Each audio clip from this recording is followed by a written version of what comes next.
እሺ ለአርቴታ አውት የአርሰናል ደጋፊዎች አንድ ቻሌንጅ አለ። አርቴታ ዋንጫ አይበላም ፈሪ ነው ምናምን ሚል ዝም ብሎ ድምዳሜ ያለበት መልስ ከምትሰጠኝማ ፈሪ ነው ካልክ ለምን ፈሪ እንደሆነ አስረዳኝ። እኔ አርቴታ ችግር የለበትም እያልኩ አይደል። ሜንታሊቲ ችግር አለበት ካልክ ራሱ ሜንታሊቲ ችግሩ የቱ ጋር እንደሆነ ላስረዳ እችላለሁ። እሱን ከማድረጌ በፊት ግን መጀመሪያ እድሉን ልስጥህ። ምክንያቱም እኔ የምለብሰውን ማሊያ ለብሰህ ከኔ እኩል አሰልጣኝህን ዝም ብለህ ካረገጥኩ እያልክ ስለሆነማ እድሉን ልስጥህና አርቴታ ፈሪ ነው ካልክ የፈራበትን መንገድ አስረዳኝ። ሜንታሊቲ ችግር አለበት ካልክ የሜንታሊቲ ችግሩን አስረዳኝ። ከዛ እኔ መጥቼ ችግሮቹን አስረድቼ አሁንም ለምን እንደምደግፈው አስረዳለሁ ማለት። ምክንያቱም ትክክለኛ ጽድት ያልኩ ደጋፊ ስለሆንኩኝ ማለት ገባህ። ድክመት እንደሌለበት አድርጌ አይደለም ማስበው፣ ድክመት አለበት። በዚህ ድክመቱ ደግሞ ዋንጫ መብላት ካቃተን እንወስናለን መጨረሻ ላይ ማለት። አሁን የመወሰን ስልጣን የለ፣ ለክለቡ አላዋጣ፣ ፕሪሚየም ሲልቨር ሜምበር አይደለ። ገባህ። ዝም ብለህ ብቻ ደካማ ደጋፊ ከምታስመስለን ሁላችንን ከምታስመስለን አስረዳኝ መጀመሪያ። ከዛ እኔ ላስረዳና የትኛው እውነት ይሆናል ምናምን እንተማመን። በንግግር የምታምኑ ሰዎች ማለት ሳሙኤል ታሪኩና የመሳሰላችሁ መልስ ስጡኝ። ምክንያቱም ብዙ የአርሰናል ደጋፊ እንደዚህ እንደሚያስብ ስለማቅ ነው። መልስ ስጠኝ። አርቴታ ፈሪ ነው ካልክ፣ አርቴታ ሜንታሊቲ የለውም ካልክ ምን ችግሮች ብለህ ዝርዝር አድርጋ አስረዳኝ፣ እኔም እንዲገባኝ። እኔም ምለው ጎስት አበረታች መድኃኒት ምናምን ትወስዳለህ እንዴ? አንተ እኮ ነው ቪዲዮ ሰርተህ ስማችንን ሜንሽን አድርገህ በአርቴታ ዙሪያ በሐሳብ እንድትሞግቱኝ ይፈልጋሉ አልክ። ቪዲዮ ሰራን። እዛ ቪዲዮ ላይ ግን ልክ ያልሆኑ ሐሳቦችን አንስተህ ስለነበር በዛም ጉዳይ መልስ ሰጠው። ከዛ ግን ኮሜንት ላይ መጣህና ይሄንን ጻፍክ። አቴንሽን ጣምቶ ሆነ ወይ አልከኝ። እንግዲህ ከሳምንት በፊት ደግሞ ይሄንን ብለሃል። ዝም የምትለው ማለት ነው አቴንሽን ፈልጎ ያወራ ሰው ነው ዝም የምትለው። ገባ። አቴንሽን ስለሚፈልግ ዝም ስትለው ይከሽፋል ማለት ነው ሐሳቡ። ጀለስካ ግን አቴንሽን ፈልጎ አይመስለኝም። ብዙ ሰው እንደዛ ብሎ ስለሚያስብ አይመስለኝም። የግል ምክንያት አለኝ። መጠንቀቅ ይችል ነበር። የሚያስጠቁሩ ነገሮችን ላሽ እያለ እሱ ካመነበት የሚናገር አይነት ሰው ይመስለኛል። ስለዛ ብዙ ጊዜ የሆነ ለአቋሙ የጸና ሰው ስለሆነ ይመቸኛል። እና ሁለቱንም ያልከው አንተ ነህ። እንግዲህ ማን ነው ታዲያ አቴንሽን ሲከሩ? ከዚህ በፊት በእኔ ጉዳይ እንደዚህ ነው አውቀዋለሁ ልጁ ላመነበት የሚቆም ነው ምናምን ብለህ ቪዲዮም ስትሰራ ሰራልኝ ብዬ አይደለም። እኔ ስለኔ ማንም ማብራሪያ እንዲሰጥ አልፈልግም። በቃ ማለት ፐርሰናሊቲ ነው፣ ሰው የሚያውቀው ነገር ነው። ከዛ ውጪ አውቀዋለሁ ብለህ ጥብቅና የቆምከው አንተ ነህ። አሁን መተህም እንደገና አቴንሽን ጠምቶ ነው ብለህ ያልከው ለዛ ነው አበረታች ጽምናም ተወስዳለሁ ያልኩ። እንደገና አቴንሽን ሲከር ከተባልክም አንተ ነህ። ክለባችን ያለበትን አቋም አሁን የሚያስፈልገው ነገር እናውቃለን። ግን ደግሞ አንተ ከክለቡ በላይ ፎሎወሮች፣ ላይክ፣ ኮንተንት ነው የሚያስጨንቅ። ለዛ ነው ወይ ደግሞ ቀድመ ብትነግረኝ ለኮንተንቱ ብዬ ነው ይሄንን ቪዲዮ የሰራሁት። መልስ አትስጡ በውስጥ ብትለን ተናበን እንሰራ ነበር እንዴ። መልስ ስጡኝ፣ በሐሳብ ሞግቱኝ አልክ። ስንሞግትህ ደግሞ መተ ኮሜንት ላይ ይሄ የልጅ ነገርማ አታድርገው፣ ትልቅ ሰው እያደለ እንዴ አንተ። ከዛ ባለፈ ግን እኔ ብቻ ነኝ የማውቀውም አይባልም። ለዛ ነው እኮ ክለቡ እናንተ የምታውቁትና እኛ የምናውቀው ይለያያል የምንላችሁ። እናንተ ለኮንተንት ነው የምትፈልጉት አርሰናልን። ይሄ ማለት ኮንተንቱን ተሰሩ የምታገኙት የተለያዩ ጥቅሞች አሪፍ እኮ ነው። ግን ደግሞ ክለቡ ያለበትን እንደናንተ ግሪስ ሳይሆኑ ደግሞ ሰዎች አሉ እናንተን የሚከተሏችሁ። በቃ ይሄ በቅዠት ውስጥ መኖር ነው የሚፈልጉ። አርሰናል 4 ዋንጫ ይበላል ሲባሉ ሆ፣ 3 ይበላል ሆ፣ ሲያጣም ደግሞ አርሰናል ትልቅ ነው ሲባሉ ሆ። ምንድነው ትልቅ ያስባለው? ምን ያስፈልገዋል? አሁን ምን አይነት ደረጃ ላይ ነው ያለው? አርቴታ ምን አይነት ችግር አለበት? ይሄን ሁሉ መስማት አይፈልጉም። እና የዩናይትድ ደጋፊዎችን ጎስት ወይም ሰንበዲ ሲያበሽቅ ብቻ በዛ በሽሽቅ ውስጥ ይሄ ደስተኛ የሚሆኑ ማለት ነው። የኳሱ ሳይሆን የብሽሽቅ ሱስ ያለባቸው ማለት ነው። ለዛ ነው እንለያያለን እንምላችሁ እኮ። እኛ ደግሞ ኮንተንት ስንሰራ ሌላ ኮንተንት ጠፍቶብን ነው የማቅቶን አይደለም። ክለብ ነው እንወደዋለን። ስለዚህ ሐሳብ የተሰማን እውነታ የምንለውን ደግሞ እናወራለን። እና አሁን እንደዚህ አይነት ኮሜንቶችን ስትጽፍ እንዳልኩ አንተ ይሄ አካውንት ቢዘጋብህ እኔ በህይወት የምትቆዩ ላይ አይመስለኝም። በጣም ነው እንትን የምትለው 6-5 አካውንት ተዘግቶብኝ ስለማውቀው ኖርማል ነው። ምክንያቱም ለፎሎወር ለኮንተንት ብዬ አይደለም እኔ የምሰራው። ይሄንንም አካውንት ስከፍተው ስለ አርሰናል ሳወራ እውነታው ያለውን ነገር ነው የምናወራው። እና ገበየው አረ እንተሳሰብ። የኛ አትበሉ፣ እናንተ አይደለም። አንድ ብር ያላዋጣህበትን ክለብ የኔን ክለብ ማሊያ ለብሰ ምናምን ትላለህ። ይሄን ማሊያ በብር ገዝቼ ነው የለበስኩት ክለቡን ስለምወደው። አትንቆሻኩ ስለን ሁላችንን ከምታስመስለን አስረዳኝ መጀመሪያ። ከዛ እኔ ላስረዳና የትኛው እውነት ይሆናል ምናምን እንተማመን። በንግግር የምታምኑ ሰዎች ማለት ሳሙኤል ታሪኩና የመሳሰላችሁ መልስ ስጡኝ። ምክንያቱም ብዙ የአርሰናል ደጋፊ እንደዚህ እንደሚያስብ ስለማቅ ነው። መልስ ስጠኝ። አርቴታ ፈሪ ነው ካልክ አርቴታ ሜንታሊቲ የለውም ካልክ ምን ችግሮች? እሺ እንግዲህ ጎስት መልስ ስጡኝ ብሏል። እዚህ ቪዲዮ ላይ ብዙ ሀሳብን ያነሳው፣ ግን ደግሞ ዋናው ሀሳብ ምንድነው? አርቴታ አውት የምትሉ ወይም ደግሞ አርቴታን አሁን እየተቃወማችሁ ያላችሁ አርሰናል ደጋፊዎች ምክንያታችሁን አስቀምጡ የሚል ነው።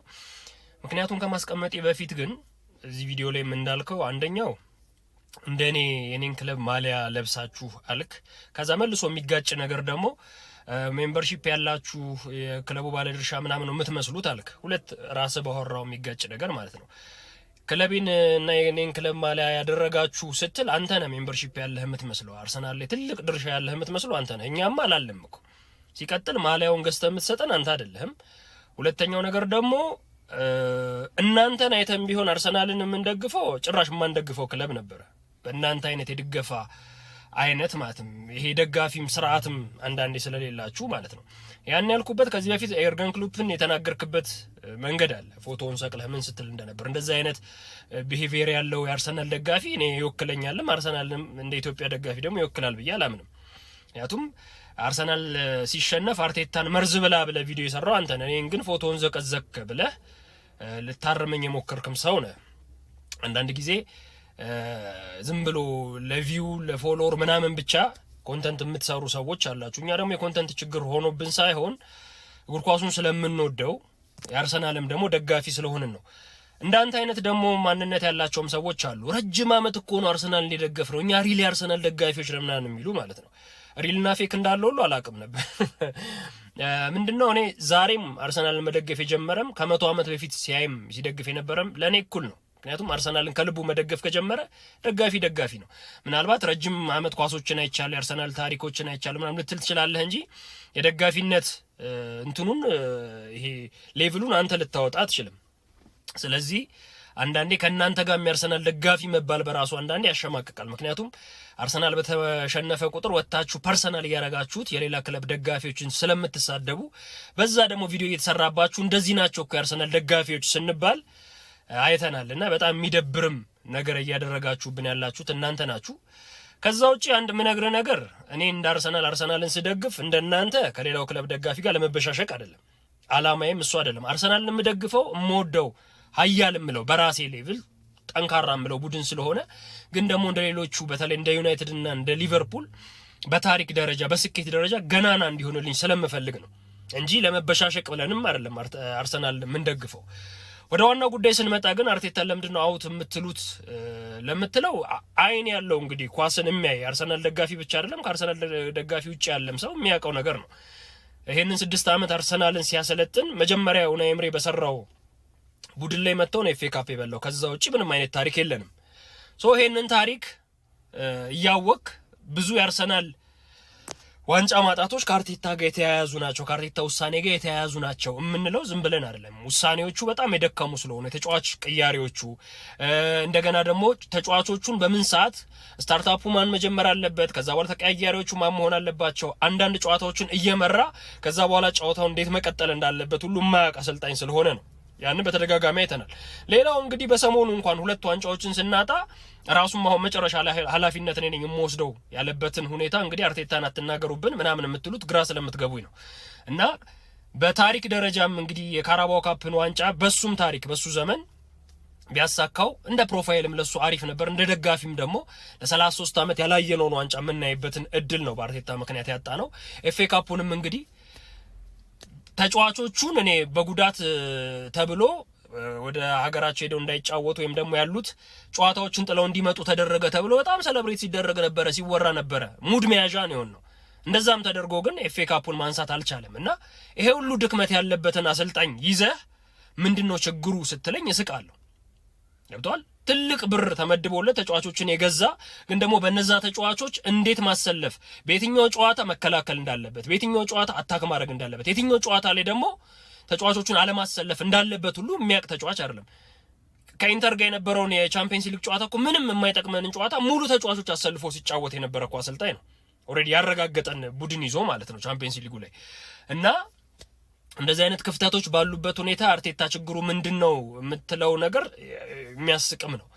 ከዛ ባለፈ ግን አሁንም የምላችሁ ከአርቴታ በተሻለ እንደ አርቴታ 6 እና 5 ዓመት ሳይቆዩ ወይም ደግሞ ወደ 7ኛ ዓመት እየሄዱ እንደዚህ አይነት እድል ሳያገኙ በመጡበት በመጀመሪያ ዓመት ዋንጫ ያሳኩ ደግሞ ከሱ የተሻለ ፕሮፋይል ያላቸው ፕሪሚየር ሊጉ ላይ አሰልጣኞች አሉ እና አርነ ስሎትን ማንሳት ይቻላል እና ማሬስካን ማንሳት ይቻላል። ገብቷል። ማሬስካ ክለብ ወርልድ ካፕን አንስቶ ነው ቼልሲ ያባረረው። አሁን አርነ ስሎት በመጣ በመጀመሪያው ዓመት ፕሪሚየር ሊግ ሰጥቷቸዋል፣ ግን ደግሞ በቃ ጥሩ አይደለም ከዚህ በኋላ ያለው የዋንጫ ግስጋሴ ጥሩ ላይሆን ይችላል ብለው ሊያባረሩት እያሰቡ ነው። ምክንያቱም እነዚህ ቡድኖች የዋንጫን ጥቅም ያውቁታል። ዋንጫ ላይ የተመሰረቱት ቲሞች ስለሆኑ እኛ 22 ዓመት ከፕሪሚየር ሊግ ስለራቅን ከካራባው ካፕ 33 ዓመት ስለራቅን 5 ዓመት ምናምን ስለሆነን ኤፍኤ ካፕ ከበላን ቻምፒየንስ ሊግ ጭራሽ ታሪክ ስለሌለን የዋንጫ ቫልዩ አልገባንም። ከዋንጫ ቫልዩ በላይ ለተጫዋችና ለአሰልጣኝ ነው ቦታ የምንሰጠው። ለዛ ነው ኳርቴታ ላይ በጣም ተጣብቀን ያለ ነው ማለት ነው እንጂ ዋንጫ ትኩረት ያደረገ ደጋፊ አርቴታ 6 ዓመት ላይ ምን ሰራ? ሁለተኛ መውጣትና ቻምፒየንስ ሊግ መሳተፍ ነው ለእናንተ ትልቁ ስኬት? ስኬት ማለት እኮ አይደለም። ስኬት ከዋንጫ ጋር የታጀበ ነው። ለፓርላማ ሰዓት ቆሞ የቀረ የዋንጫ ታሪክ ይዤ ልፎክር አልችልም። መንቀሳቀስ አለበት። እነዚህ ያለፉትን 2 ዋንጫዎች ብንበላ ጥሩ የሆነ መነቃቃት ይፈጥር ነበር። 22 ዓመት ላይ ስታክ ያደረገ የፕሪሚየር ሊግ ዋንጫ ታሪክ ይዤ ደረቴን ልነፋ አልችልም። ምንም አይነት የቻምፒየንስ ሊግ ታሪክ የሌለው ክለብ ይዤ ደረቴን ልነፋ አልችልም። ክለቤን ወደዋለሁ። እስካሁንም የደገፍኩትና የጠበቅኩት በየአመቱ እኮ ዋንጫ እያሳየኝ አይደለም፣ ክለቡን ስለምንወደው ነው። ስለዚህ አርቴታ የሰጠንን ነገር ነው መመዝነው። ሁለተኛ መውጣትና ቻምፒየንስ ሊግ መሳተፍ ለእናንተ ትልቅ ድል ከሆነ አናውቅም። ስለዚህ እናንተ አልሰጣችሁንም ክለቡንም እኛን የኛ አትበሉ። እናንተ አይደለም አንድ ብር ያላዋጣህበትን ክለብ እኔ የኔን ክለብ ማሊያ ለብሰ ምናምን ትላለህ። ይሄን ማሊያ በብር ገዝቼ ነው የለበስኩት ክለቡን ስለምወደው። አትንቆሻቆሹ። እንኳን ደስ አለ አርቴታ። ይሄ ሁሉ ያንተ ነው። በቃ ምትበላው የላት ምትከናነበው አማራት አለ ያገሬ ሰው። እውነቱን እኮ ነው። አንዱን ዋንጫ ሳትይዝ ሌላ ነገር ያምራል። በአንተ ሰበብ በ2 ሳምንት ውስጥ 2 ዋንጫ እንጣ። በአንተ ሰበብ እኮ ይሄው ያቀያየር ስተት። ዛሬ ሃቨርት 45 ደቂቃ በላይ መጫወት ያልነበረበትም ቤን ዋይት፣ ሉዊስ ስኬሊ በቃ ጎል እስከሚገባበት ነው የምትቀይረው። ኧረ አርቴታ ተው ግን አታቃጥለን እንዴ! በ2 ሳምንት ውስጥ 2 ዋንጫ ተሳጣናል እንዴ! አንዱን ሳትበላ አንዱን ትንቃለህ እንዴ? ወይ ካልቻልክ ተው፣ እኛ መተን አሰልጥነው። በእውነት እኔ እኮ እረፍት ስትወጡ ምንድነው የምትላቸው? ሻይ ምናምን እንደ የምትላቸው አታወራቸውም? ሌላ ነገር ጨዋታ መቀየር የሚባል ነገር የለም አርቴታ። አረ በእውነት በአንተ ሰበብ ተቃጠልን እኮ እኛ እንዴ! ይሄ ሳውዛምፕተን ደግሞ ከዛሬ ስንት ዓመት በፊት በፕሪሚየር ሊግም ለኛ ደንቀራ ነበረ። ዛሬም ደግሞ ጨመረብን። ምን ያርግሱ? ያንተ ንቀት እኮ ነው። በእውነት አርቴታ በጣም ነው የምናዝነው። ማለት 2 ዋንጫ ከእጃችን እንዳስወጣ ነው። በቃ በአንተ ስህተት ነው 2ቱንም ዋንጫ ያጣ ነው። በቃ አስተላለፍን። በቃ መጀመሪያ እኮ በቤስት 11 ገብተህ 67 ደቂቃ ላይ ጨዋታውን ጨርሰህ ትቀይራለህ። ካላፊዮሪ እኮ መጀመሪያ መግባት ነበረበት። ማን አለ? ማንም እኮ የለም እኮ ቲም ውስጥ። ኧረ በስመ አብ! ኧረ አርቴታ እኔ ምን ኧረ ፈጣሪ እኔ እንዳልረግም ገና አላረጀውም። ይታን ተቃጠልኩ በአንተ ሰበብ። ምን አይነት አርቴታ አውት የሚለው ድምፅ ሊሰማ ይችላል። ሚካኤል አርቴታ ያለበትን ደረጃ የሚያሳይ ነው።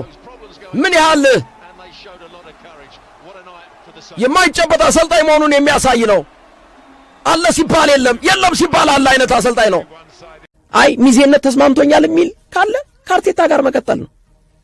ተመችቶኛል፣ ሁሌ ሁለተኛ፣ ሁሌ ለዋንጫ ደርሶ ማፈግፈግ ተስማምቶኛል ካለ መምረጥ ነው። አይ ኖ እንደ ጋርዲዮላ 20 ዋንጫ በ10 ዓመት ውስጥ እንዳሳካው ጋርዲዮላ ዋይኖት ቢያንስ አትሊስት 10 ዋንጫ እንዴት ይሄ ክለብ ያጣል ካለው ስብስብ። የአርቴታን መልክ ስለወደድከው ወይም የአርቴታ መልክ ደስ ስላለ ወይም አርቴታ ስላሳዘነ አይደለም። እዚህ ጋር የዋንጫ ጉዳይ ነው፣ የውጤት ጉዳይ ነው።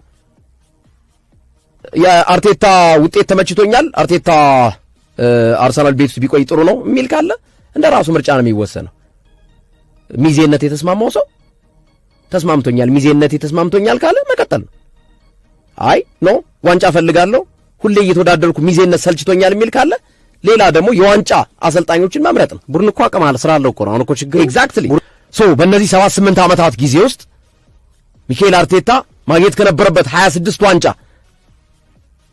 23ቱን ሲያጣ ያውም በቶርናመንት ደግሞ ከ26 ዋንጫ አንድ ነው ያሳካው ኤፍኤ